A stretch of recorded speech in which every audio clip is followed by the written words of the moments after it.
How do you think the offensive line performed in Saturday's scrimmage?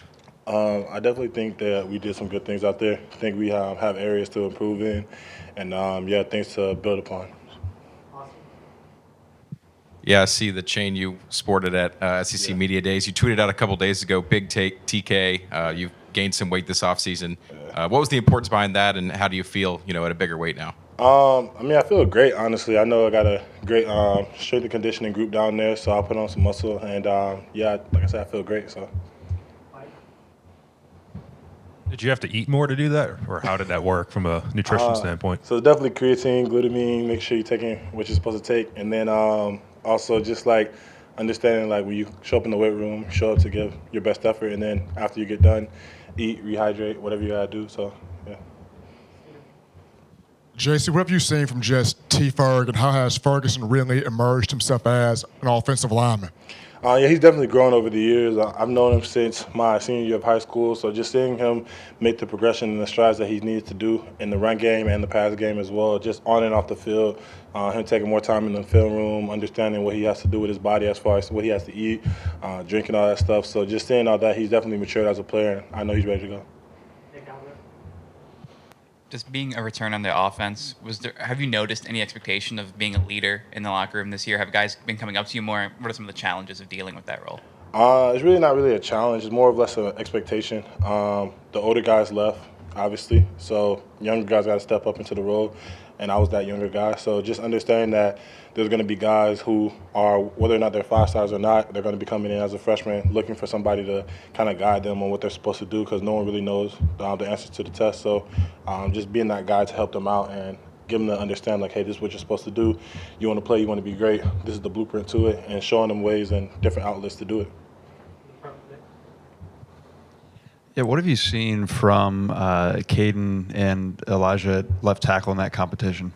Both of them are competing. Both of them are doing great things, and they're all just giving it their all each day, going out there, just trying to do better than what they did before in their own respective rights. So, yeah. Coach Saban's talked a lot about the process of building team, like mental toughness through fall camp, pushing through adversity like the weather and those conditions. As a leader on the team, how have you seen the team respond to those challenges and grow during fall camp? I think we grew as a team, as a unit. Just seeing how the situation happened. It's 105 out there some days. We're in full pads. We're not going to change what we do. So understanding that we're out here, we might as well get something out of it. And previously, there was guys in past teams, like just individuals trying to step up and be that voice. But now it's groups as a unit. So the whole defense, before every single team period, the whole defense comes together and rallies together.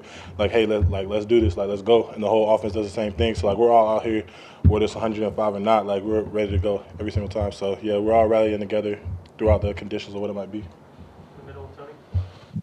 I was just about to ask you about that heat. As a big guy, is it harder? And, like, what do you do to kind of cope with that? It's really whatever you make of it. It's definitely something. But, like, I make sure I eat twice before I go out there, so breakfast and lunch. Tonight's a night practice, so I have 3 meals, try to get a snack in. Definitely got to hydrate, different fluids going into your body, the right stuff, all that stuff. So just making sure that when you're out there, you're prepared. You can't just go out there on one sandwich for the whole day because you'll die. So, yeah, just making sure you're eating what you're supposed to eat and, filling up your body. Stay in the middle, Katie. Coach Saban talked about after the scrimmage that offensive line needs to develop more depth. As kind of a leader, a returner on the offensive line, how is that something that you can maybe help with over the next few weeks of fall camp? Guys get in a position to be ready to play. Yeah, just talking to the younger guys and whoever else is out there, just understanding that guys can go down quickly. I know there are situations to where, like I use Dallas Turner as an example. Guys in front of him, like even though Dallas is an amazing player today, before his freshman year, guys went down in front of him and he had to step up, and he did a great job at that because he was prepared. So just letting younger guys know that, like, just because you might not be where you are or where you want to be in that moment, you never know what could happen. Guys might not be performing in front of you, or they just might get hurt, however it might go. So just always stay prepared, just always be ready to go. Talked earlier about the battle at left tackle.